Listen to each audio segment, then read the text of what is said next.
Hi, I'm Kara, life coach, wife, and mom to 4 incredible and unique children.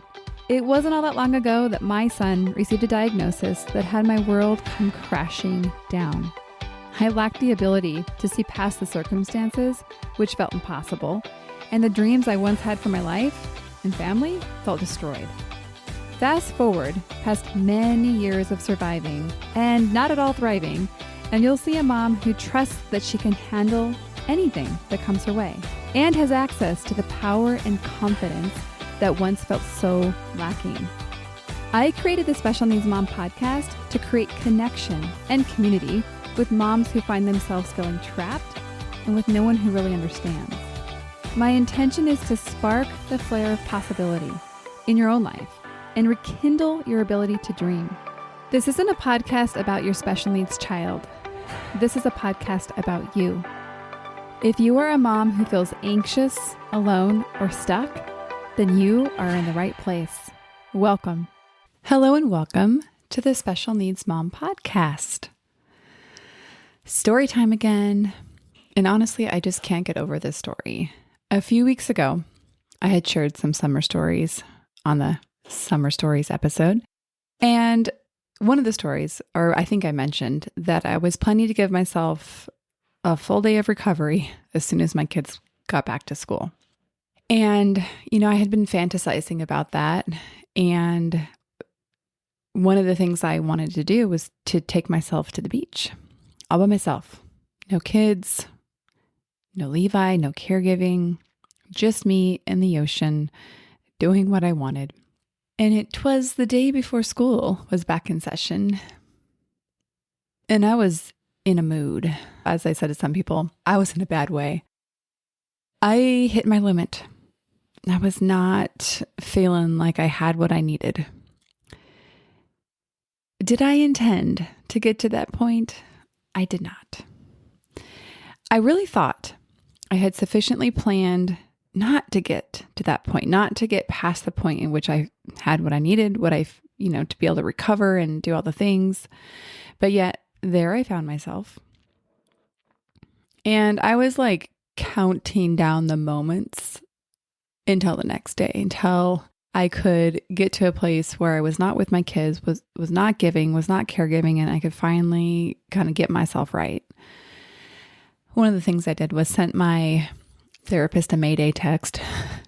Just really asking for a session in the morning. And thankfully, she gave me some options. And so I went to bed that night with a plan-ish. So Monday night, next day, Tuesday, I'm going to get all the kids off to school. It's game time. And so I went to bed with a plan-ish. Like I was having a hard time making decisions at that point. So I kind of knew what I was going to do, but I also kind of was, again, having a hard time making decisions. So I did know that I was going to go to therapy, and I thought I was going to go to the beach. And yeah, again, having a hard time making decisions. And the thought occurred to me to try to see other people or to invite other people into my grand master plan, but it just felt too complicated. So I was like, okay, well, I'll go to a beach with lifeguards. And for those of you locals, I went to Moonlight Beach in Encinitas. And I have a buddy policy in ocean swimming. So I was like, okay, well, since I don't have a buddy, I will go where there's definitely lifeguards on duty to make sure, I come back in all one piece. That's what I love and hate about the ocean, is that it's so amazing and restorative and healing. And also you could die. The chances are quite small, but that's one of the things. It's like I love and hate snowboarding because I'm terrified when I'm on that lift, but it's also really fun. Okay, back to our story.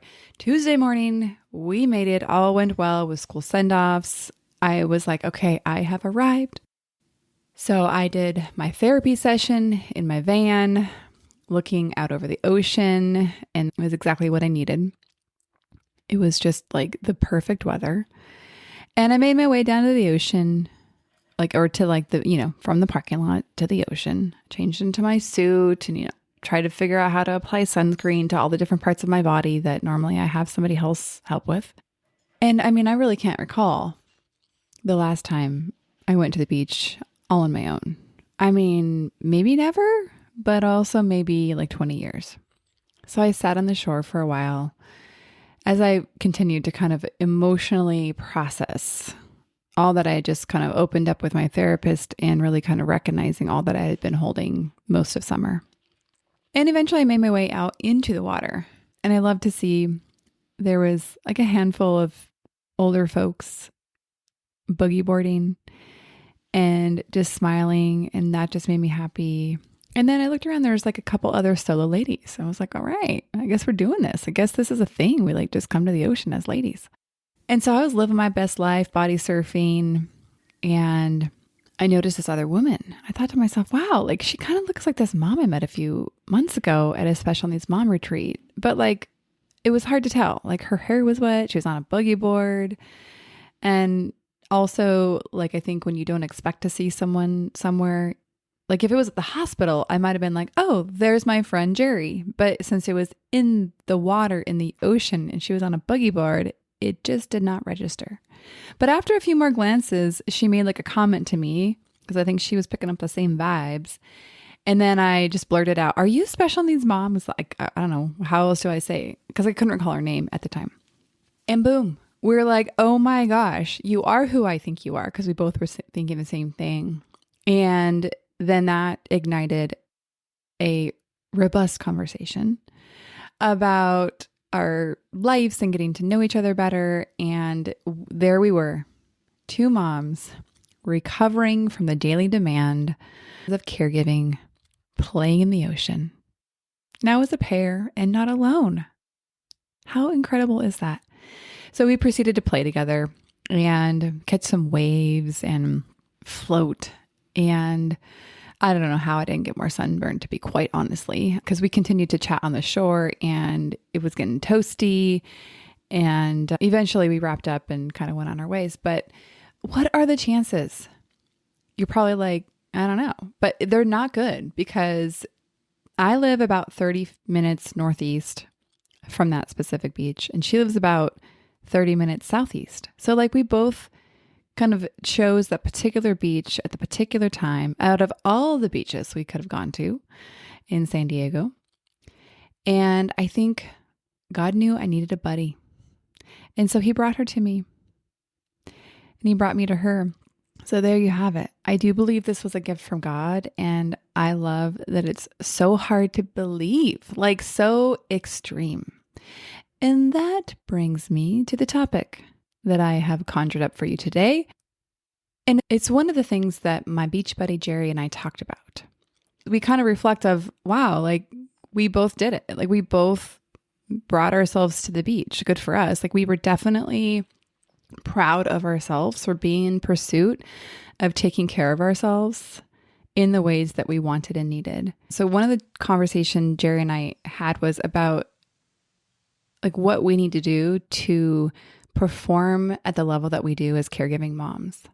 And I'm not saying that like we ourselves are extraordinary because we are just that great. What I'm saying is that what I am doing is needed for my son, and it just happens to be extreme. And it's a very small distinction, maybe even indistinguishable. But I guess what I'm pointing out here is it's not that you sought out to be the Olympic level parent, that we thought, wow, we're going to be really good at this and we're going to just do it really well. No, it's the opposite. It's that the job we got hired for happens to be extreme. And so let's back up just a little bit, because if you are not new around here, you know one of the things I'm pretty much always talking about and kind of a champion for is taking care of oneself, of myself, of yourself, of each other. And so why did I get to the place I got to? Why did I get so in a bad way? You know, the words I would say is it was me surviving and not at all thriving, which is the exact opposite of my intention. And one of the things that helped me was on Tuesday, as I was licking my wounds, I was listening to a Vox from a dear friend And she's not a special needs mom. And she was acknowledging me for all that I held as a mom. And as I heard her words and I really let them in, I was able to recognize, wow, and really acknowledge, wow, that is so extreme. The thing that I just did is so out there and it takes so much. The level of vigilance it takes to parent my son, the amounts of times that I have to take a deep breath and to not respond with a big explosion, and to yet absorb the impact of his behavior and needs to protect and honor my other children, the medical conditions, the mobility issues, like the amount of forethought and planning it takes. Extreme, high achieving, elite, ultra, all of these words fit. And I want to use these words specifically because I think it helps put us in a category that will guide us in a way that's very helpful. And use the picture of someone who has achieved greatness in their chosen field, because the level at which we have to perform is extreme, elite, great, unquestionable excellence. If you look at the way that we have to show up, that is what it demands of us. Not because we show up perfectly and do the things perfectly. That's not what I'm saying. I'm not saying the level is excellence because it is perfect. I'm saying because it is well practiced, it is consistent, it is committed, and it is big. And so what does it take to do that? It's, again, where I think it's so helpful to look at it through the lens of it like an extreme sport. When you're an elite athlete and playing an extreme sport, the level at which you have people caring for you is to the same magnitude. Maybe not same, right? I don't know if it's like equal. We can't measure it necessarily, but it's also extreme. That's a better way of saying it. And actually, one of my coaching partners, Mary, who I work with often as we support business clients, professional setting clients, she's an actual Olympian. How cool is that? And I want you to consider that we as special needs moms are like a group of extreme athletes. And just like Olympians, they forever revere what it took for them to compete and perform at the highest level.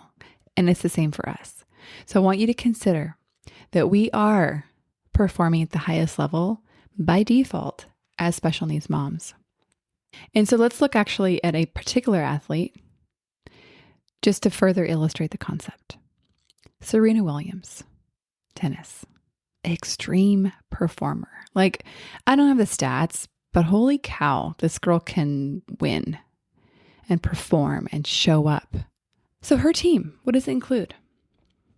Head coach, hitting partner, physiotherapist, nutritionist, psychologist, and even a sleep specialist. I'm sure it goes on. Every detail of her life is managed so that she can perform at her peak. So back to the question that I presented earlier. Why did I end up in this place where I was surviving and not at all thriving, even after I intended not to? Perhaps it was a math error. The level at which I gave, served, supported exceeded the level at which I had supported myself.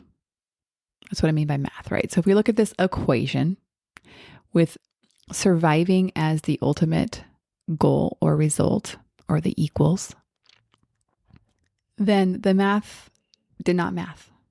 And my assertion is that you are an extreme mother, yet you're likely expecting yourself to perform without extreme support. Yes, do you think? And I'm willing to bet that the answer is yet, because it's counterculture to do it any other way. This is a special needs mom thing or not. This is just the culture of how moms have continued to add more and more to their plate, and less is it expected to be luxuriously supported. And one of the reasons I feel like I know that this is not yet culturally acceptable and even celebrated is because the beach was not filled with moms like me and Jerry. We kind of laughed. We're like, how many other moms do you think are out here like this? And I kind of blurted out like, none. Moms don't do this.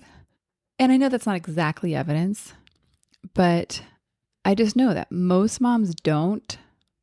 They don't. They stop short when given the opportunity to take care of themselves because for a lot of reasons, it feels wrong. It feels selfish. It feels like too much. They feel like they don't deserve it because they're not perfect, all the things. They minimize what they do, or they feel like they have to justify.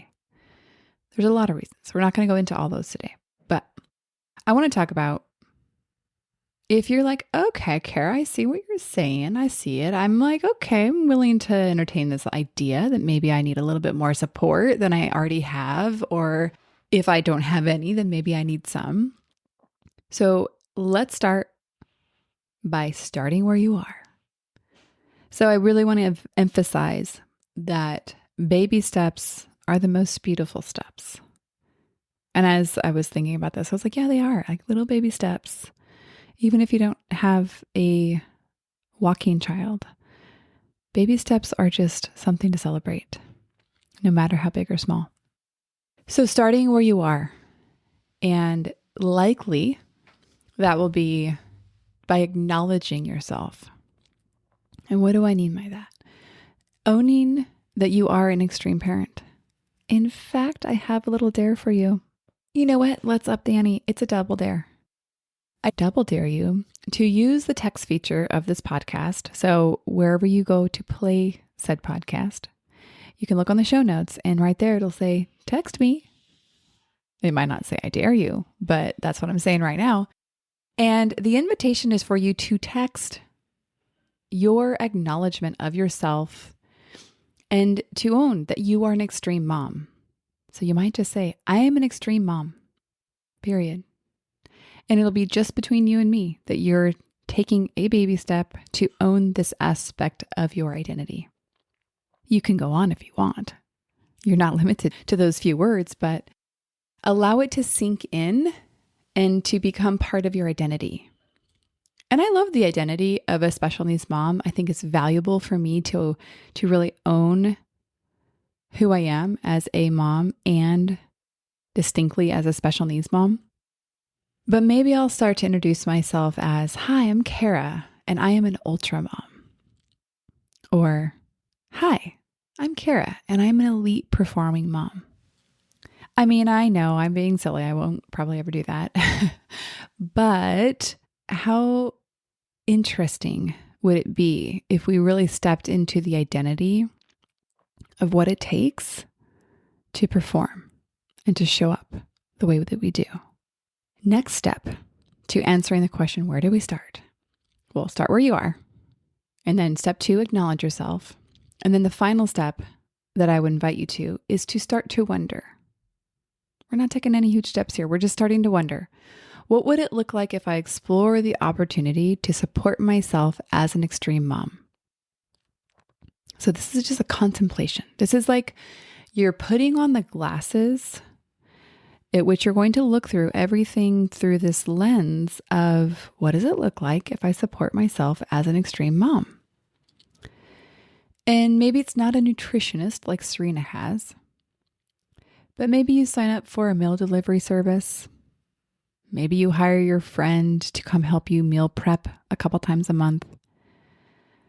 Or maybe, and basically just keep brainstorming. And some of your ideals will be financially unfeasible, and some will be logistically impossible, but some will work. Some will help, and some will support you at the level at which you deserve as an extreme mom. And that is what we're playing for. Just in case I haven't made it abundantly clear, here at the Special Needs Mom podcast, we are playing to thrive. Not to just survive. I mean, surviving is good. We want that too. But we are orienting our vision towards the possibility of thriving in our lives.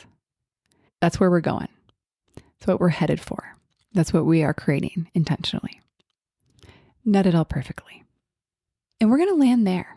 So it's 3 steps. Start where you are. Acknowledge yourself. Start to wonder. Start to look and wonder. And lastly, don't forget to use that text feature. This is my little nice reminder. I double dared you. Don't make me make it a double dog dare. That would be, you know what? I'm going to do it. That's going to be the extreme level at which we're playing. I'm double dog daring you to text and to own it. And if you don't want to own it yet, say I'm working on it. I just want to say hi. And remember, it's anonymous. It's between you and me. And I don't know who you are. It does not tell me. And I cannot respond. So make a mental note that if you do want a response, you'll have to contact me a different way. But it's so fun to hear from you and basically makes my day and sometimes week. So I do hope you'll give it a try. And with that, we'll see you on the next episode.